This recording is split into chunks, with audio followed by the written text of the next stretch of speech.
Hello! Spot welding using supercapacitors.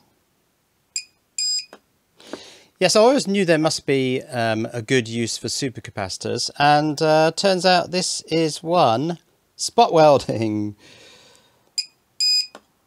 So what I'm doing here is spot welding a nickel-plated steel strip onto, well, the circumference of an 18650 lithium-ion cell. The circumference because it just gives me more area to play with. Let's try another weld. Yeah, it's fun. Spot welds courtesy of this thing, the Kekk Supercapacitor spot welder. I'll take a close look at these spot welds, but let me just try peeling that off. This is razor sharp nickel plated steel, so I've got to be a bit careful. Oh, they do come off. Perhaps I could apply a little bit more power. Yes, I think I'll do that. And here are some I did earlier. Like I say, this is nickel plated steel. It's worth pointing out that this spot welder can't do pure nickel strip. So if you're into ultra high power battery charging and discharging, then look away now. So here it is. This is the Kekk Supercapacitor powered spot welder. You can see there's a PCB on the top mounted on the two capacitor end points. A little OLED display there. The flickering is a camera artifact. So these capacitors are charged up to 5 volts. There are various parameters here. Delayed start is 0.1 seconds. I can't see the purpose of that, quite frankly. Interval between the two pulses, 10 milliseconds. I haven't really experimented with the interval or the two pulses. Here are the pulse lengths. They're 2 milliseconds and 3 milliseconds. And you move around the 4 information areas with this middle button here. And you increment and decrement with the outer 2 buttons. It's nice and simple. The capacitors are these. They're absolutely humongous. They're 2.7 volts, 3000 farads each. They're about the size, well, I'll go and get a Coke can actually to show you the size. Well, actually this is Sicilian lemonade, but I think you get the point. So this is a standard 330 milliliter can, and you can see the size of the capacitors. I mean, they're pretty big in comparison with this can. Now I should say straight away, never ever do this, what I've done. Insert the probes into these little handy spaces down here, and I'll tell you why. The reason is that these caps do not come with the spot welder. No, these caps came from these 2 cheap pound shop permanent markers, and they just happen to be exactly the right fit. So you won't get these caps, and unless you can source them, you never want to put particularly the positive probe down into that space. And the reason is the positive probe is connected directly across to the most positive point on the 2 supercapacitors, and down in this little well is the piece of metal that bridges the 2 capacitors together at the bottom. You can see that piece of wire runs down to that piece of metal so that the protection circuits here can independently protect the 2 capacitors. That means that if you didn't have this cap on, you would potentially, or very likely, be connecting capacitor positive to capacitor negative on this capacitor. And these things are capable of massive currents, and you'd notice that. So with these caps on, I think it is safe to do this, but I hesitate to do this because someone's going to copy the idea and blow the thing up. Right, what's on the PCB? There's a microcontroller here. You can see the programming interface there. There are 5 of these large MOSFETs here, 2 there and 3 actually sitting underneath the display. There are a set of power components here. There's a very loud buzzer here. It's going to go off in a minute because this times out after a minute or so. There's an inductor there. There's an opto-isolator there. Yes, I have seen those on spot welders. Interesting design. And up here there are some discharge resistors, so that if you charge this over 5.4 volts, these protection circuits will kick in and top balance the two capacitors. Oh, and at the end there is the charge port. It's USB Type C. I'll talk a lot more about that in a minute.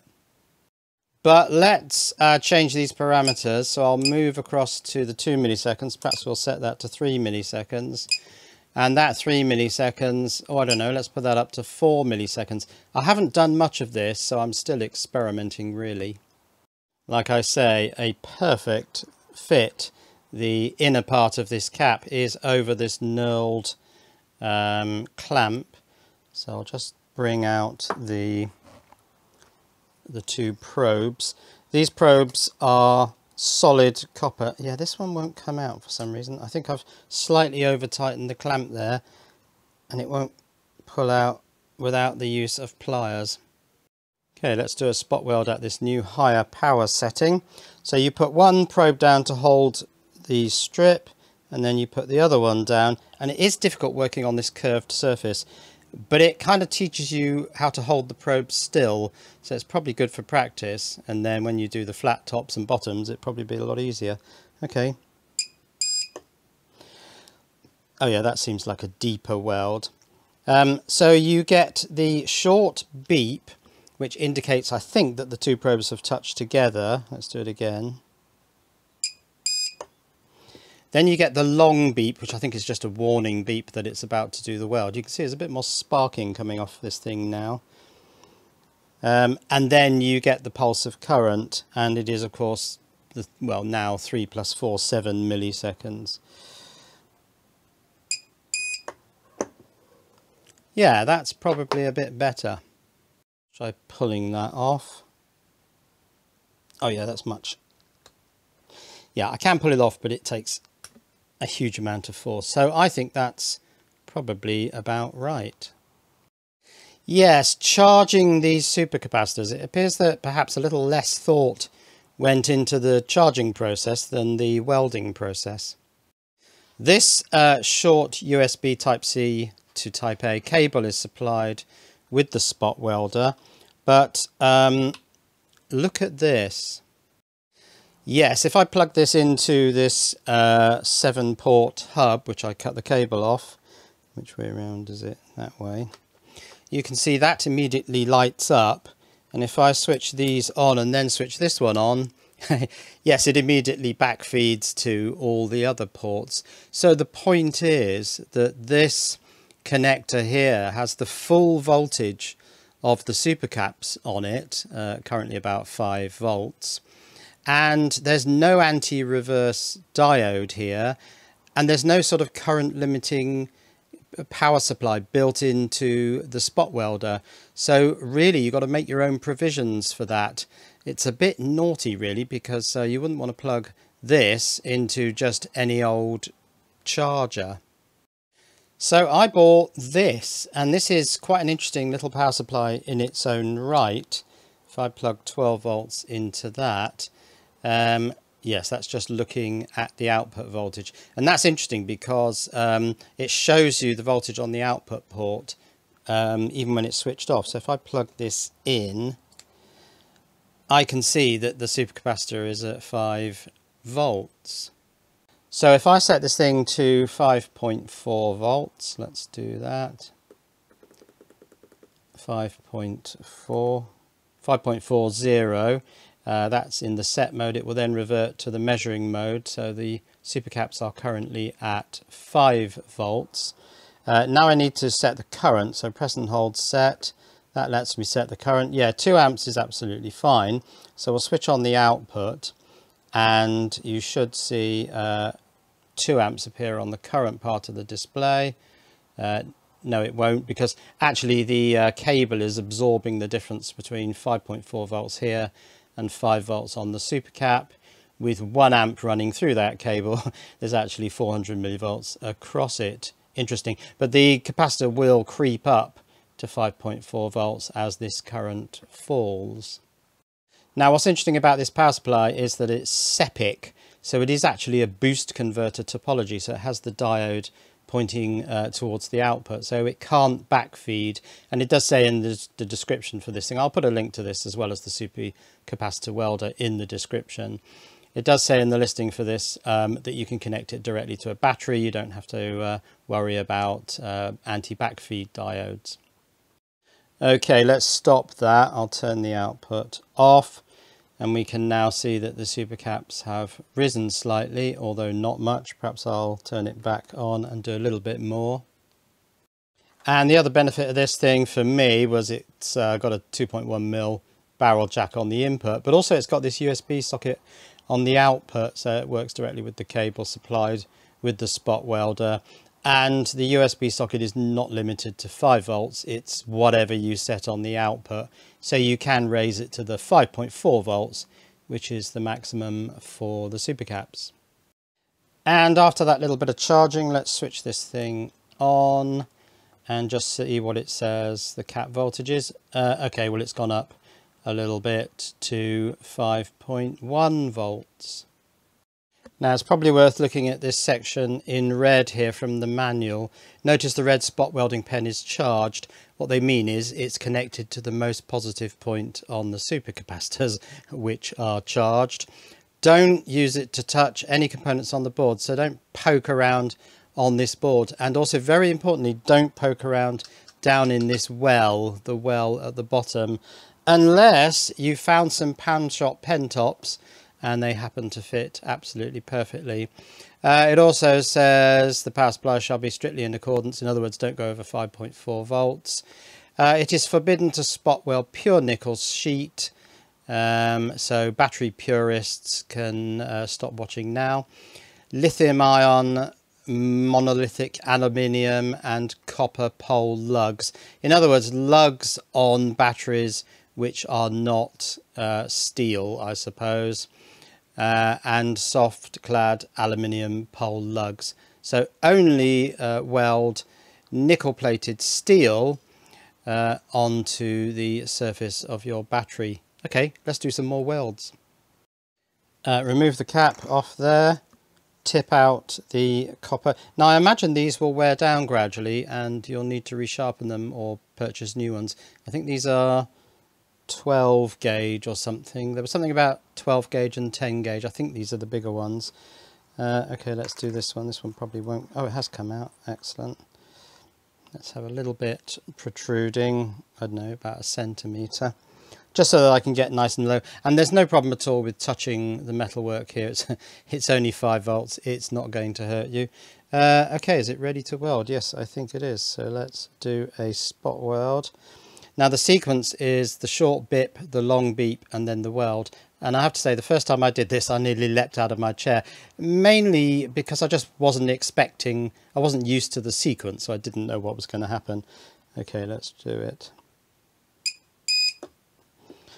Yeah, these do look like better welds now, so I'll rotate that slightly and put another one in. And then perhaps bring it back and put one in up here. That's a bit more tricky because welding on a curve is more difficult, but I do feel it's good because you learn how to really hold these things and stop them slipping, because that's a problem if they slip. Yeah, my fingers were touching the metalwork there and you don't feel anything at all, so there's absolutely no problem with that. You might want to wear gloves. I can't see the point. I don't think there's much UV given off. It's mainly just a shower of sparks, and I mean the shower of sparks is not even as vicious, or as, what's the word, as a sparkler, so it's not going to do you any harm, and I haven't felt anything. I am wearing glasses and I would recommend wearing glasses. You don't want one of those sparks going into your eye. I'm wearing glasses so I can see what I'm doing. But yeah, that seems to be producing pretty good welds. And here are those welds in macro mode. Yes, they do seem to be a little deeper than the ones just to the left of them, which are the ones I did a while back. Yeah, the spot welds. This thing certainly seems to work very well. So the reason I bought this, well, firstly because I love things that have supercaps.